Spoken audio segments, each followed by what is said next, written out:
దిగారు. ఎల్బీ నగర్ నుంచి సరూర్ నగర్ మండల కార్యాలయం వరకు లబ్ధిదారులు నిరసన ర్యాలీ నిర్వహించారు. నందనవనంలో ఉన్న ఇండ్లను కబ్జా చేసి నివాసం ఉంటున్న 427 మందికి 5 స్థలాల్లో అప్పటి ప్రభుత్వం ఇల్లు కేటాయించింది. ఇల్లు కేటాయించినప్పటికీ వారు ఖాళీ చేసి వెళ్లలేదు. 2 స్థలాల్లో కూడా కబ్జాదారులే ఉంటున్నారని ప్రభుత్వం తమకు న్యాయం చేయాలని బాధితులు విజ్ఞప్తి చేశారు.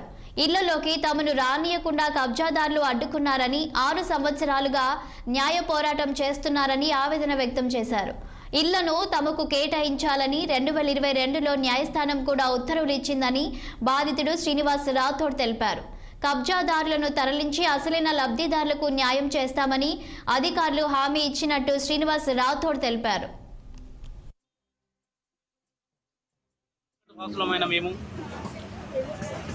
గత ప్రభుత్వము మాకు ఇచ్చిన హామీ ప్రకారంగా అప్పుడు కాంగ్రెస్ ప్రభుత్వము 2006లో కేటాయించిన ఇళ్లను 18లో కొంత మేము ఇబ్బంది పడి వేరే వాళ్ళు కబ్జాకు గురి కావడం జరిగింది. ఇప్పుడు 427 మందికి కోర్టు నుంచి ఆర్డర్స్ తీసుకొచ్చి 427 మందికి వేరే కాడ కూడా పట్టలు ఇవ్వడం జరిగింది. కబ్జా వాళ్ళు అప్పటికి కూడా ఈ యొక్క 420 మంది నిజమైన లబ్ధిదారులు ఎవరైతే ఉన్నారో వాళ్ళే అక్కడ పట్టాలు తీసుకొని ఇక్కడ పట్టాలు తీసుకొని 2 విధాలుగా ఎంజాయ్ చేస్తుండే.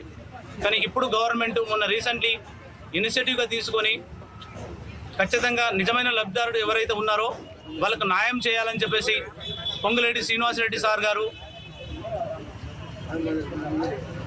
మాకు ఒక అభయహస్తం ఇచ్చినారు.